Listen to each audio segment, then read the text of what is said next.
welcome to this week's Work the Left Side. It is a AEW pay-per-view and Dynamite roundup discussion. Lots of shenanigans went on, so we thought we'd have a quick sit down and chit chat. So I'm joined by obviously Ash, our resident AEW discussion, and also Logan, who is back behind me this week. So looking rather handsome. Frankly, just we will crack on, and Ash, I'll let you get the ball rolling because I know you were overly hyped when the pay-per-view finished originally. I've left you waiting this long to talk about it. I've been simmering for how many days now? 5-6 days. So basically overall I just I came out of this, so obviously All Out happened, and the pay-per-view alone, I was it wasn't the best pay-per-view. I was left kind of feeling a little bit let down by it, and then what happened after it took over the headlines, and that then made up for, like 2.5 months of just jokes in the media and bad news, and like it was just making me like tear my hair out and stuff, but like Full Gear was fucking awesome, dude. From like start to end, it was awesome. The pre-show was awesome. Should we do a quick preview? Remember the pre-show? I'm trying to think what the bloody matches were now on the pre-show. So it was Best Friends versus The Factory. Best Friends and Factory started the match, but then Angry Eyebrows Hausen came out a little bit later on, which was cool. It's cool reveal. Yeah, I'm literally just going to call him Angry Eyebrows Hausen. I enjoyed that. His new theme song was awesome, nice and creepy. And then we got Ricky Starks versus Brian Cage in the semi-final, wasn't it? Right? It was supposed to be. The final was supposed to be on the main card, but Starks had a minor injury, so it had to be pushed back a week. So the Ricky went over. A good match. I enjoyed that very much. Brian Cage. It's a shame he's not really a very good talker, because he's fucking. He looks the part and he can work the part. He just doesn't have the mouth, unfortunately. But Yeah, he's lacking the charisma. That's what I've always kind of thought. In ring, solid. Give him a good manager, give him a good mouthpiece, and you can just go out there and send him to do, just to destroy somebody. It's very believable. He's chiseled out of granite, but he's got the personality also of granite. But that's neither here or there. And then we had Eddie Kingston versus Jun Akiyama. I hope I'm saying that right. I'll be honest, I'd never heard of Jun Akiyama. I'm not completely entirely clued up on like Japan. I'm learning every day. I'm learning new names and stuff. But Eddie Kingston seemed to be completely in awe of the fact he was sharing a ring with literally one of his heroes. So I was enjoying Eddie Kingston having that experience. You could tell he was like super emotional afterwards, and his promo was good, just straight from the heart. Typical Kingston. Always is with Kingston. There's like the old going joke of like, does Eddie Kingston know it's not real? It's still real. It's still real to me. Yeah. So I enjoyed the pre-show. It was a good warm up, very much so. So main show. Yep. Kicked off with the cage match, Jungle Boy Luchasaurus. Yes. This was fucking awesome, dude. Said it would be. I sort of said that, that kind of story. Like, to be fair, it's a storyline that we were kind of forced into because of Christian's injury. Yeah. But if that's the payoff, then you know what? I'm quite happy with it. I think both guys came out of it looking like absolute fucking just awesome. And yeah, man, it was good. Good Boy looks like a genuine threat. He's taking out the dinosaur. That elbow drop off the top was sick. It just makes both guys look like genuine sort of talent. And then to get the win via submission as well, just made it look that a little bit more like he's a badass. But makes you wonder. The elbow drop off the top though was awesome, but it makes you wonder now what's next for Jungle Boy. Is Christian's injury healed up quicker than we thought, or is he going to have a little break with another program and then Christian maybe takes a couple of months off TV or something, and then Anyway, we've got 3 months until the next pay-per-view, haven't we? So it's March the 5th, so we've got about 4 months, weirdly. But yeah, that's how I'd do it. I'd have Christian stay off TV for a bit now, heal up, and then come back, in a couple of months when he's ready to ready to go, and then start the actual feud up and stuff again, rather than just keep him on TV and is he, isn't he, kind of thing. But yeah, I enjoyed this. It was good. I do kind of miss the climb over the cage to escape, because that was my favorite thing about SmackDown versus Raw, for like one of my favorite things for years. Like, you got to literally snail's pace climb up. Yeah. It would have had a drama to it if Christian was on the outside, kind of thing, trying to stop Jungle Boy from getting down. Yeah, I get that. But yeah, this was a hell of a way to start the pay-per-view, and it was like, start as you mean to go on, and then that leads us on to the next match, shall we? Yeah. It was the Trios title match, Death Triangle versus the Elite. Match of the night. Bro, yeah, dude, I've got a gold star next to it here. It was my favorite match of the night. It was just like, these guys, it's impossible for them to not put a good match on. It's impossible. It's physically impossible. The entrance with say again. Hence the best of 7 idea. I think. Yeah, it's a real unique thing to do, well, especially for a trios titles and stuff. I think the last best of 7 series I saw, was it Cesaro versus was it Sheamus or something? It was, I think, before the bar. Yeah, that's what. And then they became the bar after it, didn't they? Yeah, it was like 2015, 16, something like that. So yeah, you don't see a lot of it. I've seen people moaning about it, but people really, the elite seem to be like Marmite, dude. They just seem to be like love them or hate them. There's no middle ground whatsoever. I love them. So, whatever. I don't get how people, even if you didn't like them, how you just can't appreciate the match. Forget any other matches, but if you put the Young Bucks in the ring with the Lucha Bros, it's a guaranteed banging match, regardless of whether you like the Young Bucks or not. Those two teams just work so well together. Yeah. Put the ring with Omega, it just works so well together. So even if you don't like the Elite, surely these matches are the exceptions. It's just nothing. People love to complain, and social media has given everybody an opinion, and unfortunately, most of those opinions are just negative. But I'm very much an optimist and try and see the positive side of things, especially something that I absolutely adore the bones of, and that is pro wrestling and AEW, and all that good stuff. But I can't see this. Yeah, man. To me, this is like exciting. It's like we're guaranteed 7 awesome matches, and it's going to be seven different types of matches as well. So yeah, I mean, we'll concentrate on this one, the pay-per-view one first. Yeah. And I thought it ended well, and which obviously what led to this 7 series. The fact that I had a bit of a shenanigans at the end. Phoenix had to sort of go against his own sort of character and actually use the hammer. The dark side extended its hand, and Phoenix took it and shook it and smashed it into Matt Jackson's face. Was it Matt? No, it was Kenny at the pay-per-view, wasn't it? So it was Kenny. Knocked him on the head with hammer, then fell out of it, and yeah, I remember. He was going for the one-wing angel, and then it was a boom, and then good night business. So yeah. They're coming out to Kansas. Yeah. Carry on my wayward son. Yeah, dude. What the hell? Good stuff. Yeah. Like walkway, they're literally start like bang on central. They're not left or right tunnel, they're directly in the middle.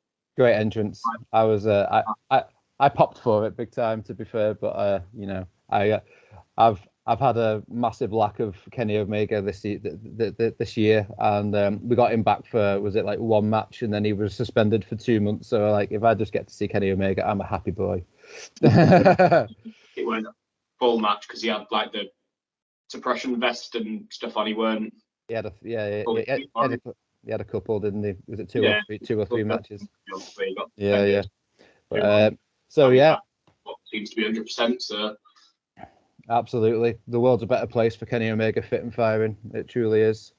Next match. Yep. Jade Cargill versus Nyla Rose for the TBS title. I honestly thought this was probably one of Jade Cargill's best matches. Yep. I enjoyed it. There's a lot of credit there as well. Oh, yeah. Good job.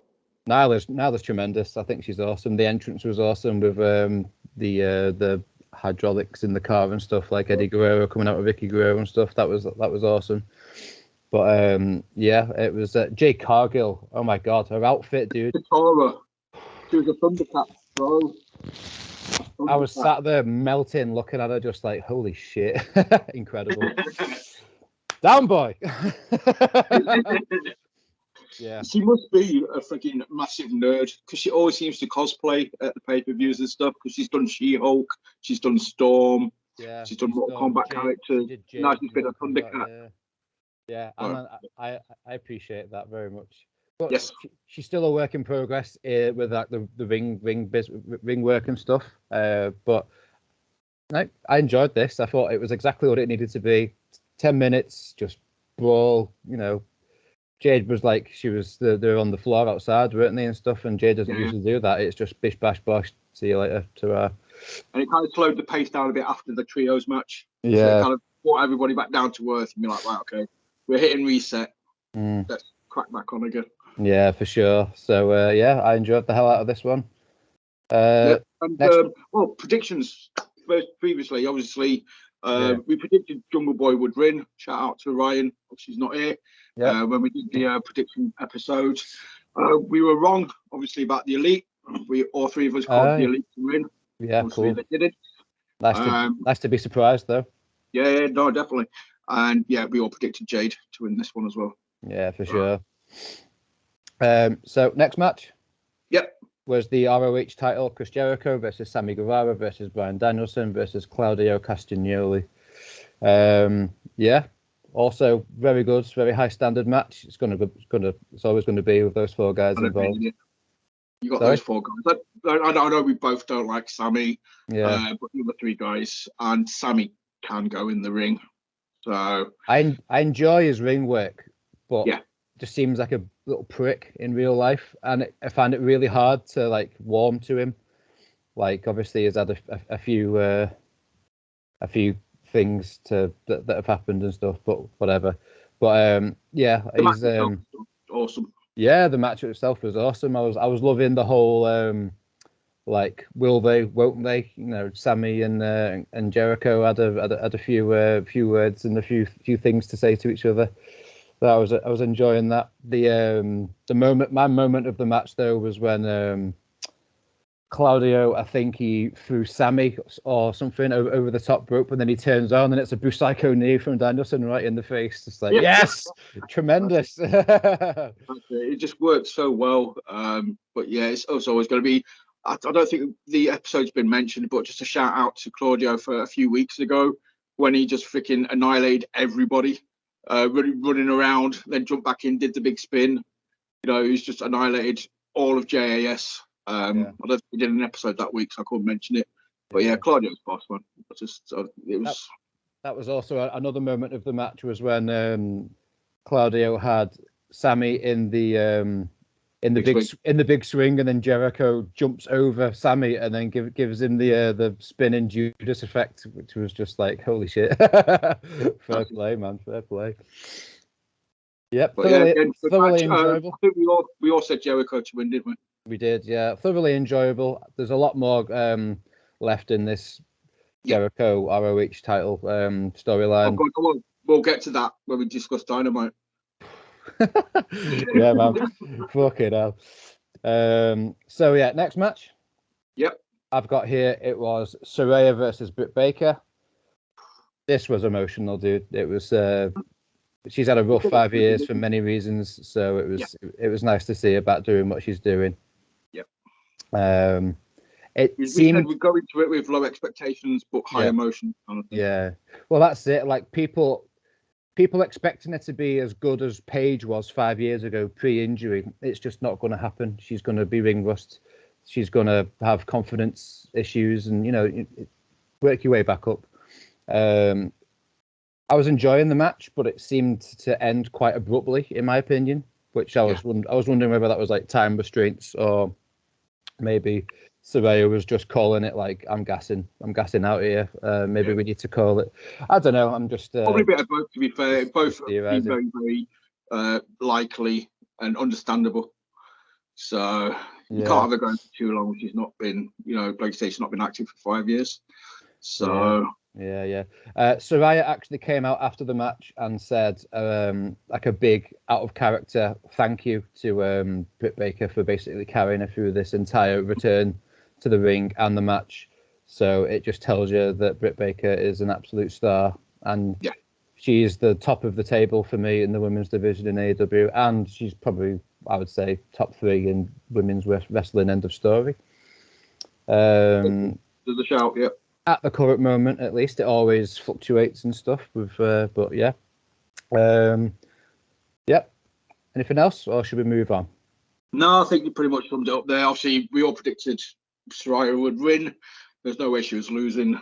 Feel good moment, and jobs are good. I had two wonderings with this match. It was either just going to be Saraya win, welcome back, or the way that I was kind of leaning towards was more like, I think somebody on the prediction show said this, but it was like Saraya loses, and then goes on this year-long undefeated streak, working her way all the way up the card. And then while Britt Baker and Jamie Hayter have their program, because it's happening, it's bubbling away, it's going to happen soon for the title. And then once, like maybe All Out, happens next year or something, like Saraya's beating everyone, it's now time to take the title on. And at the time, it just so happens to be Britt Baker. And then Saraya wins the title at the big pay-per-view. Yeah. That would have been an incredible story, an incredible journey, but we got, it's fine. We got the quick fix. We got the happy ending straight away. I'm in no way complaining, but it was just a thought to make a happy ending joke. So. So anyway, next match was the TNT title match: Wardlow versus Powerhouse Hobbs versus Samoa Joe. This was gobsmacking to me. Was not prepared for the end of this match. Nope. We all called Wardlow, right? Yep. Just I was a bit flabbergasted by it, really, to be fair. But I'm wondering where the story's going to go. What's going to go? Like, obviously Wardlow was gutted, but then they have this little stare off him and Hobbs at the end of the match. Yep. Makes you wonder what's going to happen there. And then there's the ROH final battle coming up in December in like 3 weeks, which starts at 9 or 10 p.m. UK time, by the way, guys. So you can fit it in quite easily rather than staying up to stupid o'clock or watching it the next day or whatever. We think Wardlow's going to take Joe's ROH title. No, really, or both belts on the line. I'm not leaning towards that, but it just makes me wonder whether something will happen with the TV title. Maybe. I honestly no idea, to be fair with you. The thing with ROH now is it's mostly AEW talent, so I just who'd you pick basically. Yeah. But it's just making me wonder what's going to happen at that pay-per-view. Regarding I thought it was a good match. Hobbs put a shift in. He's got a massive upward curve. Hobbs is going to be huge. You still there, dude? Hello. Hey. Oh, that was weird. my internet just dropped off for some stupid reason. Apologies. That's all right. But yeah, Hobbs, I thought the match itself was quality. Hobbs and Wardlow obviously did most of the heavy lifting. Yeah, I think, 3 big guys slapping meat. It had all the right bits in there. And I was happy with the twist ending because I think Wardlow works better as somebody chasing the title. And he's frozen. Mr. Freeze. I've gone again. What's going on with my internet, man? It's just decided to start cutting out. I am dreadfully sorry. That's right. But yeah, I don't know if you heard what I said. What Wardlow works better for me as somebody who's chasing the title.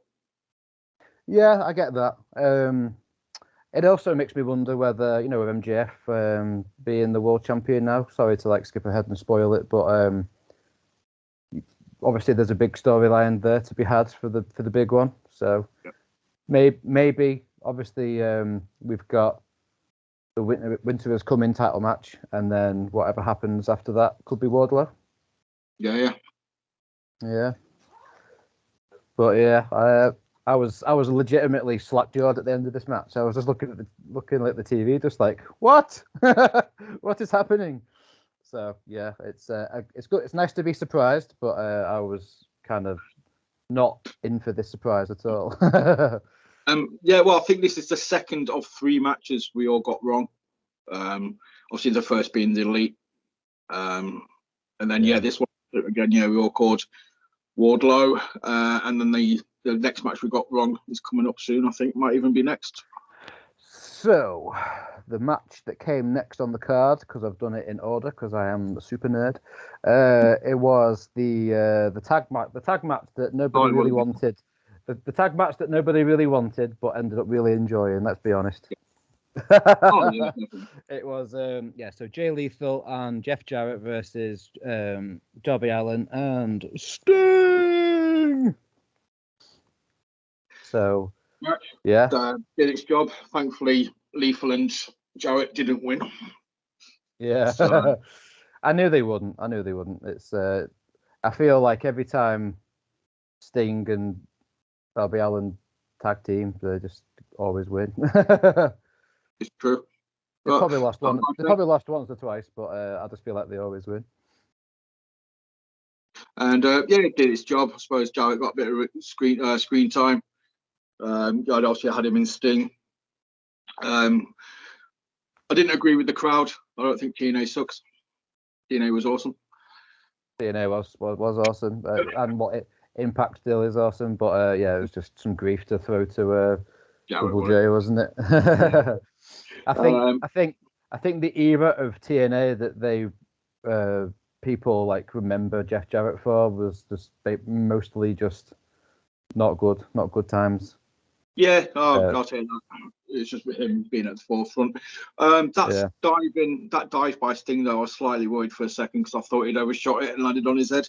Yeah, dude, I had the exact holy shit moment, and then when he stood up a moment later, I was like, oh yes, he will reach his 63rd birthday. the fact dude's 62 for God's sake. I know, it's wild that he's even doing that, but like that's just like a calling card of the match. Every match that he's in now, he's going to jump off something high up. So as long as he's doing it safely, and you know, it's all good. I'm all for it. Exactly. It's ridiculous though. Imagine your granddad jumping off a house into the arms of a 7'4" Indian man. He's off to a care home. He's fucking deluded. He's off. See you later. Yeah, that's it. He's a nut job. Yeah, literally. This person, lock him up. He's crazy. He's jumping off high things. So was it the Acclaimed? It was the women's title. Toni Storm versus Jamie Hayter. This is the one, yes. This is the one that we all got wrong as well. Yes, this surprised the hell out of me as well, but I was happy to be incorrect. Like, on one hand, I felt like Toni didn't get long enough as a champion, but on the other hand, Jamie Hayter's fucking awesome. And she's like the next gen, big time. Yeah. And she's red hot, and there's a storyline with Britt Baker bubbling away, which probably contributes to the fact that she now has the title as well. So, it's no longer the interim title; it is officially a women's title. Yeah, good stuff. I'm glad. I don't want to hear the word interim ever again. I'm done. I'm done with that word. I'm going to delete it out of my phone dictionary. I'm going to introduce you next episode as the interim host. Yeah.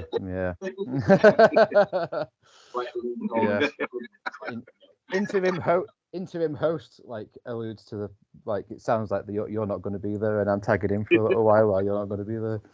But anyway, so match was good, and ending was very much a surprise. So I was down for it, man. It's good stuff.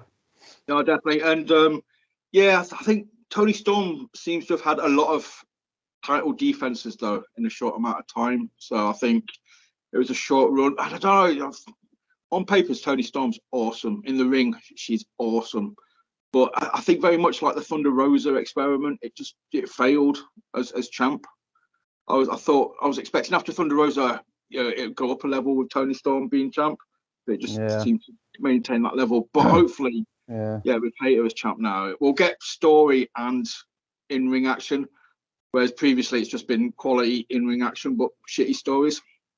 Because they're not really getting any story going. As it's literally just doing like match eliminators. Like you'll beat someone, but because you beat them, they don't get a title shot. If they bet you, they would have got the title shot. Because they've not beaten you, you don't get a title shot. And they've done that they did that for about 5 weeks straight.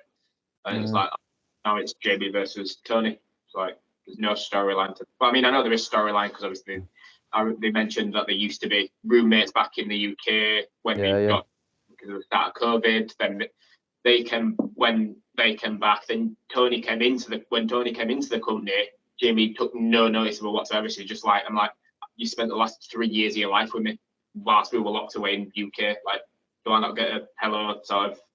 She just paid no attention to her. And it's like, oh, okay. Yeah. And then obviously, that led to the title match, and Jamie beat her, and now it's like, oh, well, moving on to obviously, everyone assumes it's going to be Jamie and Britt. So it's happening soon, I think.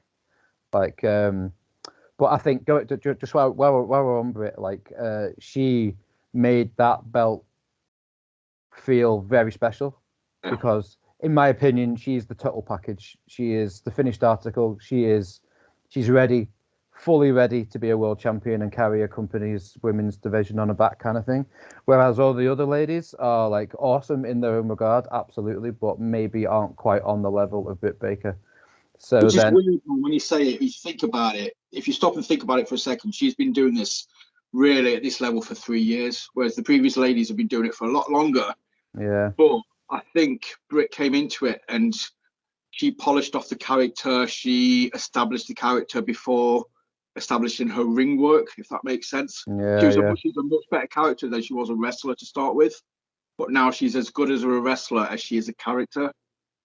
And I think that's definitely a total package. Whereas the other two, awesome wrestlers, but the characters just aren't there. They're just wrestlers kind of thing. But Does that make sense? You know what I mean? Does that make sense? I get that. Yeah, I get that. Yeah. I think sometimes the character is what people remember. You know, like. Yeah.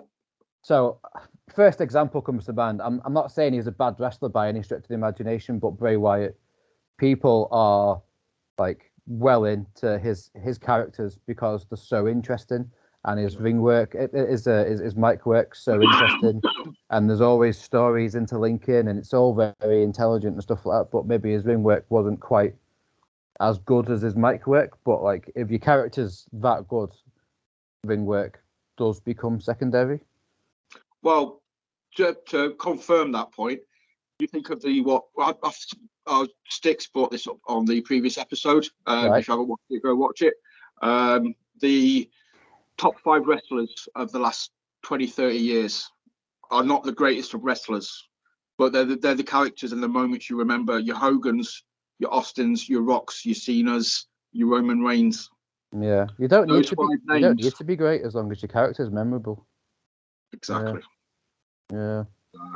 And it takes a lot to realize that, I guess. But yeah, it's one of those things, I suppose, isn't it? But in-ring work is just a extra added bonus if you're absolutely amazing to watch. But that's why people like Kenny Omega are an absolute gift, in my opinion, because they just have absolutely everything.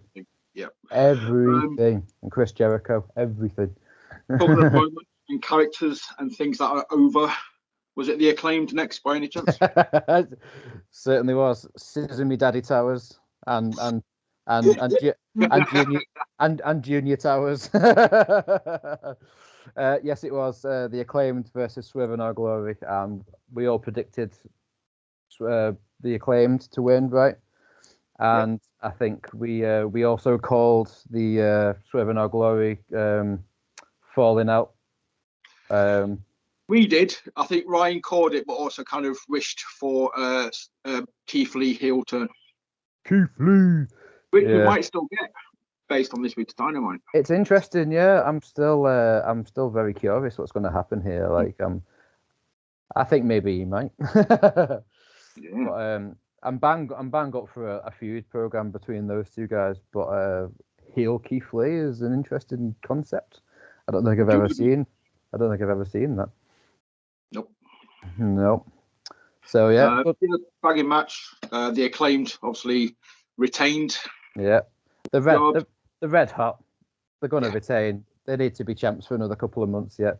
They need to be champs until FTR are ready. Because let's be fair, there's no other tag team on that kind of level yet. Like the Acclaimed are red hot, so why take the belts off them now? You're just derailing them. When they do lose it, it has to be to FTR. Personally, I don't think there's anyone else that's on the level to beat the Acclaimed apart from FTR. Personally, I mean, you can both disagree. But I think it's on a level. I would say obviously Lucha Bros and Young Bucks are still quality-wise above, but storyline-wise, it doesn't make any sense for the Acclaimed to lose to them. No. The Acclaimed are a homegrown team. Keep the belts on them as long as possible. Yeah. And then there's nobody within AEW homegrown-wise better than the Acclaimed. So I don't have them drop it unless it's to FTR, who are the best of the best. Yeah.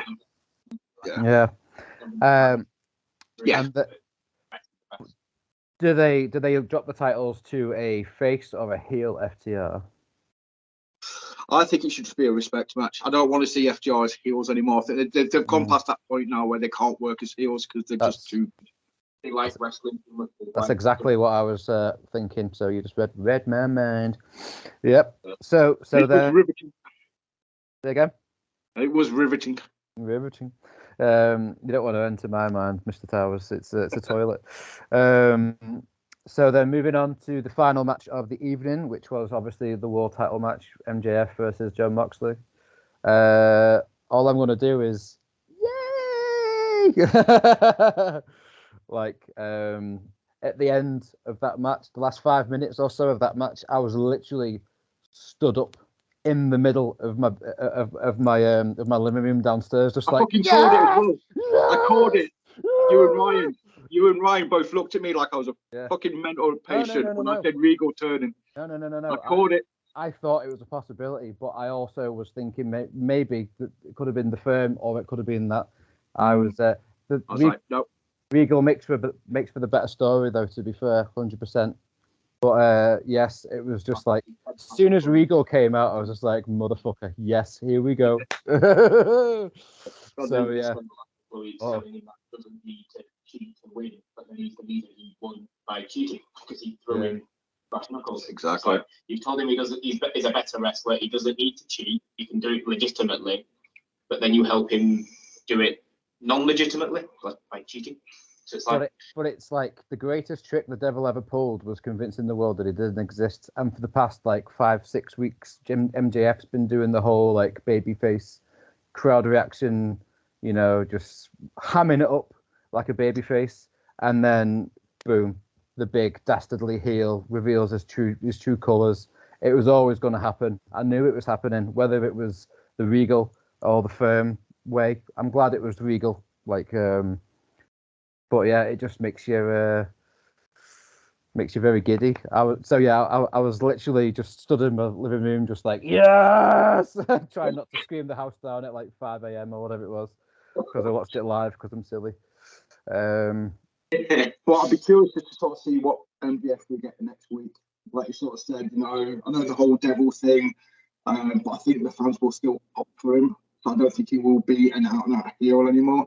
Yeah. I think he's definitely going to be sort of that in-between character. I get that, yeah. One thing that I need to say regarding Full Gear, I loved it. I thought it was a 9 out of 10. I fucking loved it. Every match was delivered. The only downer on it I can say is that because Wardlow dropped his title, if Wardlow had retained, every single champion within AEW would be a homegrown original AEW talent. Yeah, Samoa Joe breaks that cycle, which kind of is a bit lame, but I'm not saying that Joe being a champ is lame, even though he's Samoa slow these days, but but yeah. He can still carry a story though. He can still do what needs to be done, I think, and that's what they're relying on. I think that's why you got Hobbs and Wardlow in there, to carry the majority of the work. But Joe's promos and just his ability to end a match, I think, is still there. Yeah. Years of experience on top of the other two guys, as needs to be fair. So years and years. So, but yeah, that was just one, the one tiny, minute, I don't want to say negative, but just point that I'd like observation, isn't it? That's it. Really. Observation, yeah, there you go. But yeah, overall, thought the pay-per-view absolutely smashed it. It had to smash it. All eyes were on it after the fuck up that was the previous pay-per-view with the press conference.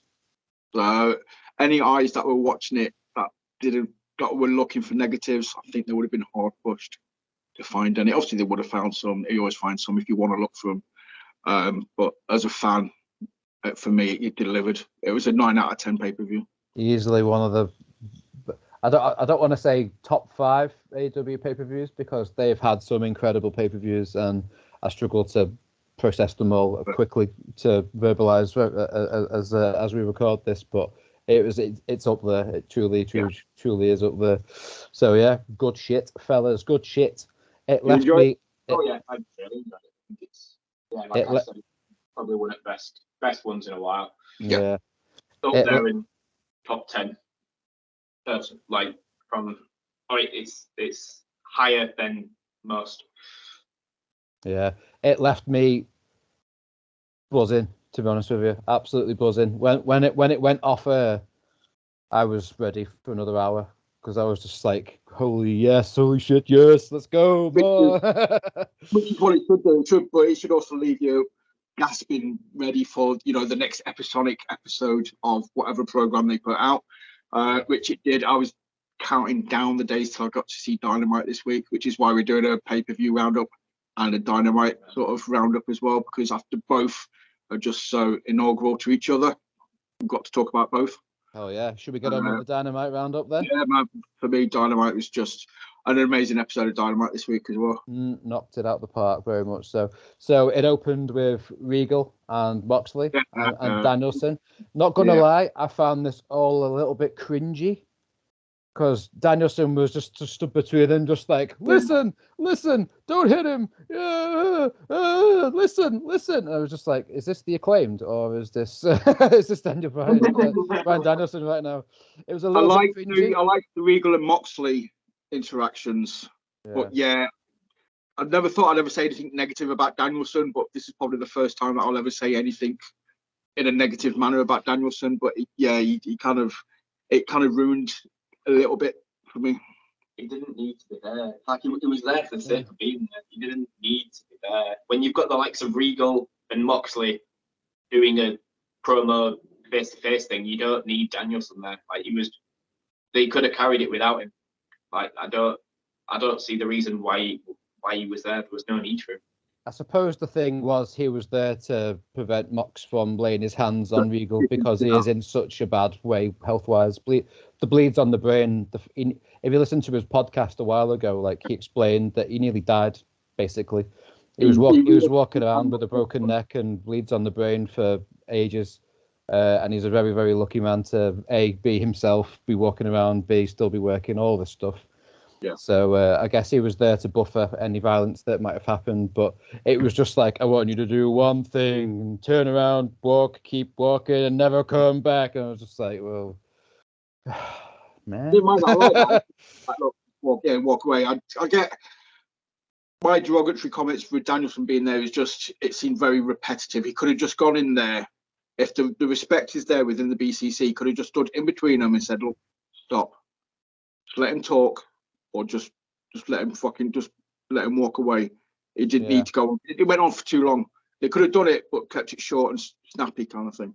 Yeah, it's like Danielson went in the ring with literally nothing to say, just get in between them. So he was just ad-libbing it as he went. So fair enough. But then it's kind of weird that he said turn around, walk away, and never come back, kind of thing. So then obviously I've seen people like wondering whether he's going back to WWE or something at some point. But like they might just be feeding into that, or like feed the trolls and all this kind of thing. You've got to come out with MJF, get people talking. He's got to come out with MJF. There's obviously a story there now for him to be involved in, so I don't think that's going to be the case. But like obviously people talk too much. But what happens to the BCC now? Does that continue on without Moxley, or does that just disband as a whole? I don't know. Like the way Regal was explaining it on I think it was the Jericho podcast, or he was on the Renee Paquette podcast. It was just like, even when people come and go, whether they've left the company or retired or whatever, people can come and go and the name can remain, kind of thing. That's the way he was talking about. Like Bullet Club, people just constantly, like, there's obviously there's the is it the God tag team, Tamatonga and the other fella. They're like the core, but like everybody else around them changes for like forevermore. So that's the way he was talking about it. But then, I have absolutely no idea what's going on with the BCC. I think it's kind of just fallen face first into a big puddle of mud, personally. I hope not, because I like the merch. Shout out as well, I forgot to mention this. I meant to comment if it was at the pay-per-view or the Dynamite beforehand. Cesaro's new BCC football shirt merch. Oh, yeah. Fucking awesome. If anybody out there wants to buy me it, I would greatly appreciate it. It just looks awesome. So, hopefully the BCC continues on in some way. But again, that's why it was so good. It leaves us with questions. It does. And then going back to what we said about Daniel Garcia in the prediction video, obviously there was momentum going on there, big time, awesome, interesting intrigue, and then that just kind of fell on its ass. And now Garcia's on Dark Elevation. And he could have literally joined the BCC and made that like red hot. Yeah. Felt like took his momentum over here and made them red hot, rather than just kind of fading into the background of the JAS again. He turned up on Dynamite this week for about 5 seconds, didn't he? He did, yeah. What's it?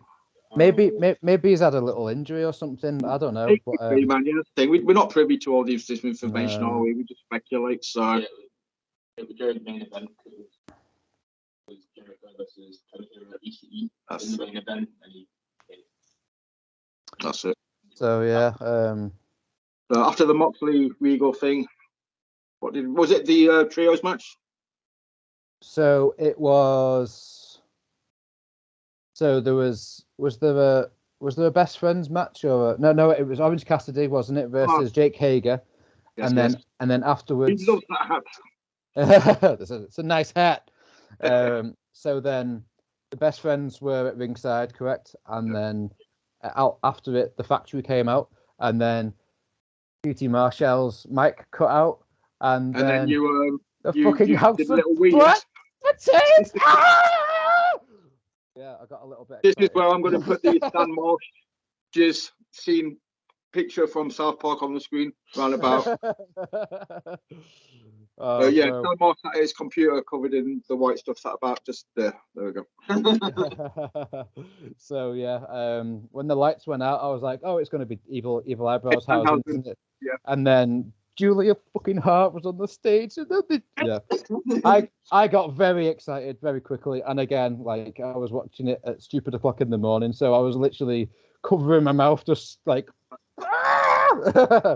so and then they just proceed to kill everybody. All the wrestlers. They looked better in that 5 minutes than they'd looked in the last several months. Yeah. They looked like a genuine fucking force. Maybe that's what they needed, just a little reset. Yeah. Make you miss us. We'll come back and we'll just destroy everyone. Yeah. I'm so happy. My heart is full. So then I can't remember what the exact card was, but let's just go on to the trios title match, right? Ha! So what I will say is elite level shithousery was happening, and I was laughing. The failed bookshop. I was laughing my tits off, man. It was fucking wonderful. It was just so funny. But that moment, but also Excalibur's memory loss of Adam Page kicking out of the one-winged angel. He clearly stated on commentary nobody's ever kicked out of the one-winged angel. Yeah, nicely remembered. I thought that as well when he said that. I had to Google Page afterwards to see if there'd been any shenanigans. I was expecting a headline: Page walks out of AEW or something. I thought, what the fuck? Yeah, I need to remind myself whether he did or he didn't, but I feel like he did. Yeah. Most definitely did, because they were building up to it for 2 years. Nobody's ever kicked out of it, and then he did kick out of it. Yeah, I'm sure. Yeah, I feel like he might. Yeah. Anyway, but yeah, it was just shithousery. It was so funny, like the Kenny Omega biting whoever's arm it was, the failed buckshot from Matt Jackson, and then the way he just sat in the ring was just like. But the crowd for this match was white hot, like Chicago, baby. Yeah, they always knew that this was going to be an anti-elite crowd, so they just hammed up the heel antics. They just turned it up to 11, baby, and it was just so entertaining, truly entertaining. And then with Omega hitting the GTS as well at the end. Oh, bro, seriously, fantastic. Even when they did the BTE on Pac, they pulled his mask thing off, and they all super kicked him in the face. Bear in mind, the guy's got a broken nose. So 3 boots to a broken nose, not very nice. Yeah, it was just pure heel work, wasn't it? Wow. It was just tremendous. It was just like, right, we've read the room, and this is what we're going to do. Yeah. And even Callis acknowledged it. I love Don Callis on commentary. He's just like, oh yes, we're very over here. Dan, you're not in this. Yeah. So yeah, I had loads of fun watching this match. The end was a surprise, but I'm all for it. It's a good, just adds to the plot. The plot thickens and all that, like 2-0. So it's continuity as well. It's the use of the hammer. It's just the story developing. It's not just a match for the sake of having a match. It's not just an ending for the sake of having an ending. It all ties in, and it's just it's perfect. And this time it was Penta delivering the hammer blow. Yep. Which is it's interesting, man. So then, do you expect the Elite to win the next 2, and then? Nope. I expect it to go 3-0, 4-3. What, the Elite winning the last 3? 4 straight wins. Wow, yeah, fair. Yeah, maybe. Yeah, we shall see. We shall see. Man. But yeah, I enjoyed this very much. And the only thing I've got noted down here, other than what we've already the aforementioned, was Starks got the big W, and he is going to Winter has come in to face MJF for the title. He is obviously going to lose, but I love Ricky Starks, and I am all for this push. And shout out for Ethan Page as well, because he's fucking boss too. Yeah, he's boss too. Push him to the moon with his tightest tits in the game. But yeah, I thought Page is awesome. He obviously did 80% of the work in this match to help Starks obviously sell his injury. Yeah. Talk to his spears. I hope Starks is healed up before the MJF match, because I just want to see a 50-50 Starks match, because it feels like the last few have just been him having 20% of offense, but just managing to scrape through kind of thing. Yeah, doing the whole babyface being ragdolled, but then still managing to win. Yeah. I'd rather just see him and MJF could have a solid, 50-50, just good match. A solid 4 out of 10. In the words of Bret Hart. If you guys are aware of that interview, I still find it hilarious. So was there anything else that we need to talk about? Obviously, the Baker Hater, they had a tag team match, didn't they, versus Sky Blue and Willow. versus was it Ty J? And Willow Nightingale, yeah. And then Renee Paquette was introducing Britt and Jamie, and then Britt stole the microphone, the microwave away, which then was like just another little sprinkling onto the bubbling feud that's going to happen. So yeah. It was, but I think Britt handled it really well because she did nothing but big Jamie Hayter up as if to sort of say, like, you know, she doesn't. It's like she was doing it in a positive way, but it could also be seen. Yeah, exactly. So it's very clever because you kind of like there's both sides of the argument where it's like she's not being negative, but she's just being positive. She's like, no. Yeah. I'm just waiting for that one look where Britt looks at Jamie. Maybe when Jamie's like looking away, Britt just looks at her like. And then that's it. It's happening. It's happening soon after that. So yeah. Oh, we had the main event. Shit, man. How can we not talk about the main event? Dude, I thought I was just going up to you. I thought I'd get everything else out of the way. Seriously. Have you ever seen somebody's chest bleed from chops? It was. I've got written down in my notes here is main event was a titty massacre. It was like, oh my god, Ishii's chops are brutal. I was like, I spent half that match just kind of hiding behind a pillow, just cruising, like, oh, fucking hell. Brutal, man. Brutal. But like Jericho held his own there, like, because most people would just run away crying. There's some Kingston sat in the back with just a massive smile on his face. Kingston was looking like the Stan Marsh picture from freaking sat at his computer. Yeah. Kingston was just like, oh my god, this is amazing. Yeah, there's some heavy chops, like seriously heavy chops. But yeah, I enjoyed it very much. Yeah, it was awesome. And for me, I know he's kind of Marmite now, like, you know, personality-wise, Jericho, but is in real life, but his ring work, the guy's just building a freaking legacy, man. And this Ring of Honor title thing is just adding another notch to his, to his legacy. I mean, he's like he's early 50s now, I want to say, or late 40s. It's 52 now, I think. 52. Yeah. It's just absolutely no need to be having this standard of match consistently. He's having banging matches on a weekly basis again. He's certainly got a lot. He's certainly got a lot in the tank that nobody really thought he had. But for a guy his age, like, he's literally just having a match every few days and tearing it up and stuff. And with the end of the match, he was walking up the ramp, and was he having a word? Was it Riccaboni, the commentator? He was having a shouting at Riccaboni, and then Claudio came out and knocked him out, and that. So my guess is that it's going to be Jericho, Claudio 2 for the ROH title at Final Battle. And just a guess, like, but that seems to be the way. But then I feel like there's more to be explored there with Sammy. Yeah, maybe. I think there was bits there to exaggerate on, maybe. Yeah, again, it's stuff that happened at the pay-per-view. There's quite a few things that happened at the pay-per-view that weren't answered this week on Dynamite that we'll get next week. But for me, that's awesome because it just makes me want to watch it. You know what I mean? Like, it probably half the questions that the pay-per-view generated we got answered this week, but we've still got a shitload of questions to be answered. Like you say, the whole Sammy thing. We didn't see MJF. There's a few other things that just we did see Saraya this week. How's she handling the victory? Yeah, for sure. We didn't see.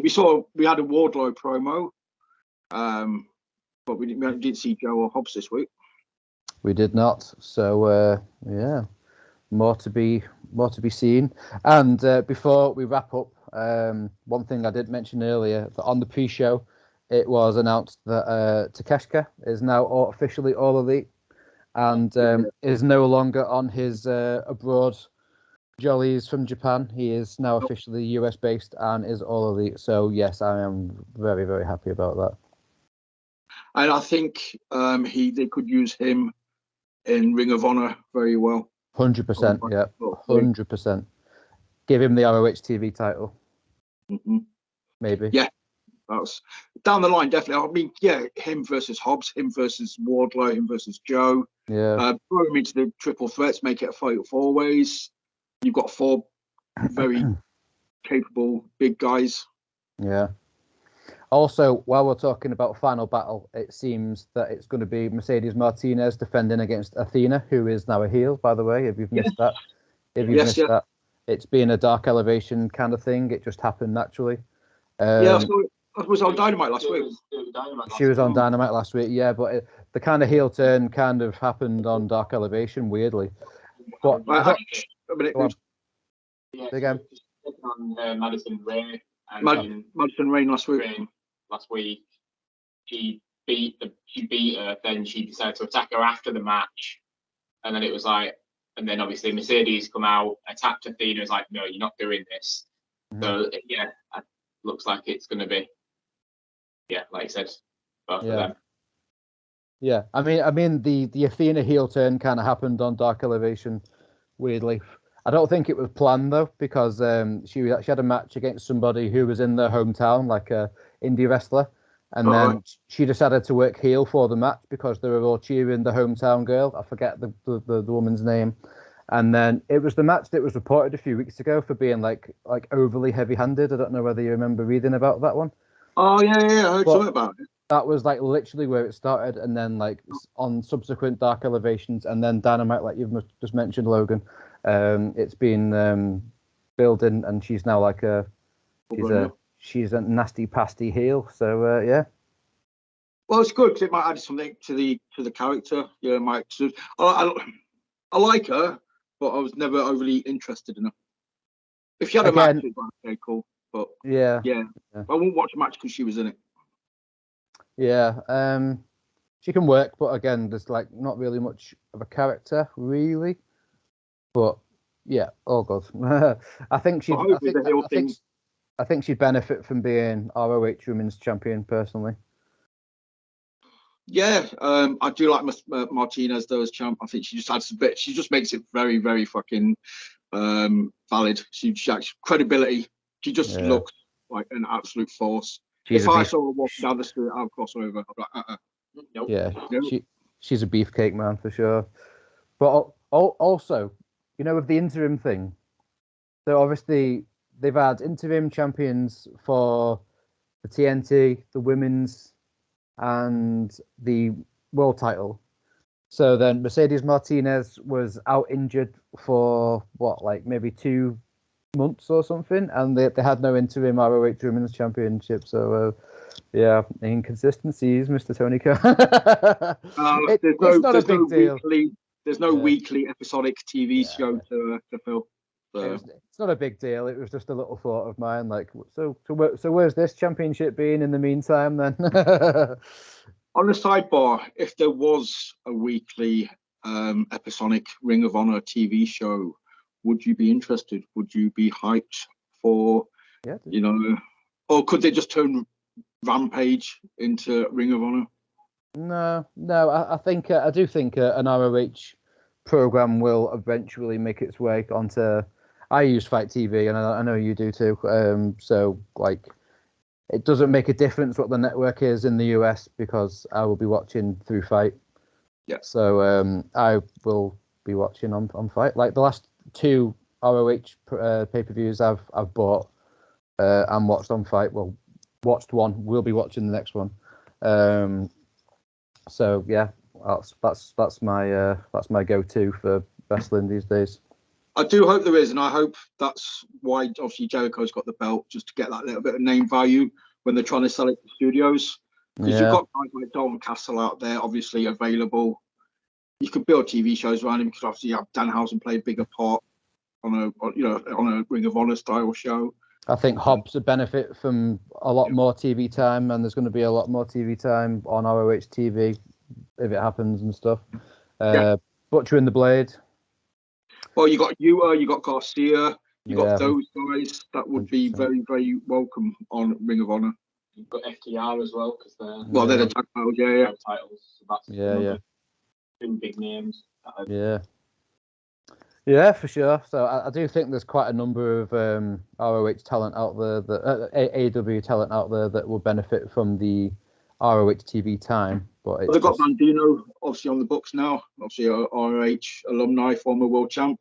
Roosh, it would be awesome on Ring of Honor. Roosh seems like lost at the minute. Seems like they're building a little bit towards 10 from the Dark Order going to join Roosh. Which I'd be interested in seeing, but I'm not like, holy shit, I need to see this. Yeah, I do like Roosh though. The guy just beats the shit out of everybody. It's I love the fact that WWE opted against signing him because he was too heavy-handed, works too stiff, so they opted not to sign him. Even though the guy can go though. Definitely. Just to shout out, we basically kind of breezed past it though. The Orange Cassidy, Jake Hager match, I thought was really very, very, very cool. Anytime I get to just show love to Orange Cassidy, I'm always going to do it just because it pisses some people off. But I think the guy's awesome. I thought that was a very good match. Hager was quality. I love this new Hager character. I really like this hat. Just like... Yeah, it's I do like seeing Orange Cassidy get his due, and he puts on excellent matches back to back. So why the hell not? Exactly. So obviously Rampage tonight. Looking forward to it. I can't remember what the matches are. So the one that comes to mind is FTR versus Top Flight for the ROH Tag Team titles,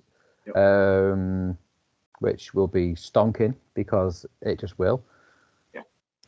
And then the others, I kind of can't remember. Yeah, I can't remember any. That's the one I remember. That's the one I remember seeing from Dynamite. Yeah. Just a little bit of showing each other a little bit of love. And hopefully Darius, can stay fit this time and they can actually start to build. So I would like to see a Top Flight acclaimed match at some point as well. Hell yeah, man, that would be awesome. I'm just gonna have a quick look at see if there's the Rampage. So yeah, the full episode is FTR, Top Flight, Dark Order versus Roosh, Butcher and the Blade. Yes. Then you've got the Workhorsemen's Anthony Henry versus Darby Allin. And then you've got Hikaru Shida in action, so that's probably going to be against. I know there's a female that they'd bigged up to be on there. Yeah, I do like Shida, but that would be some enhancement talent or something by the sounds of it. And then we'll hear from Chris Jericho, who will have very sore boobies. Yes. We start on commentary moaning. I'm not about it. I can't do anything. His chest was like this before. It's now like this. Yeah, dude. Like his nipples are like on his shoulders at this point. It was freaking. Yeah, that match was just amazing. I just can't get over that match. It's just absolutely awesome. If you haven't seen it, go and watch it. If you're not an AEW fan for whatever reason, just go and watch this match. If you're not an AEW fan for whatever reason, why are you 62 minutes into this video? Yeah, but you weirdo. It was an amazing match. It makes me happy as well that they've still got this New Japan relationship going on. Yeah, so New Japan, I think it's Wrestle Kingdom coming up in January. There's going to be New Japan, AEW, WWE, and Impact talent all on the cards, which I find fantastically incredible, really. Oh, the Good Brother's going to be there, I take it then. So, Carl Anderson, sorry, yeah. Carl Anderson's going to be there defending the title, but I do believe that Luke Gallows will be there with him. And then it sounds like, obviously Kenny Omega's going to be there. That's been announced against Will Ospreay, which is going to be mind-blowing, dude. Wow. Did you see the video of Kenny Omega laying down the challenge? Speaking. No. I didn't even know that match was happening. I was hoping we'd get it at AEW. But... Oh, mate, seriously. So the video, it's Kenny Omega just sat in like a throne-looking thing, just speaking fluent Japanese, just like laying down the challenge for like 2.5 minutes, and then at the end he just switches to English, and just watching him speak fluent Japanese was fucking awesome. Like you think you're cool, but you'll never be Kenny Omega speaking fluent Japanese levels of cool to an English wrestler. That's awesome. Down for that. And it sounds like on the Impact side of things, Ace Austin and Chris Bay, who are the Bullet Club within Impact, will also be in the tag team tournament or something to that effect. That's so cool. yeah, I will be watching Wrestle Kingdom. Hell yeah. Yeah, no, definitely. But yeah, I think we've covered the pay-per-view, we've covered Dynamite. Both very, very good shows, very tick boxes for me. So, I'm very happy. I'm looking forward to Dynamite next week. Hell yeah. I'm looking forward to Rampage tonight. Oh yeah. Yeah, first things first. Yeah, I've started watching. I think it was 2 or 3 weeks where I kind of just phoned in Rampage. I obviously love AEW. I love AEW, but there was a point a couple of months ago where it kind of dipped for me. I watched Dynamite, but I kind of turned off. I phoned in Rampage for a few weeks, but it's back to where it should be now, and I thoroughly enjoy watching both. So I know what you mean. Sometimes it doesn't seem absolutely mandatory, but like I've been a fan of AEW since its first episode. I've never missed an episode of Dynamite or Rampage. I've seen them all. I've seen probably 80% of the docs and elevations. I'm just obsessed. I'm very happy that they exist. nice. Yeah. It's how we became friends, Mr. Towers. It's what AEW stands for. Ash enjoys watching. Ash enjoys wrestling. Oh, that's it. Even better. Ash, dude. Every Wednesday.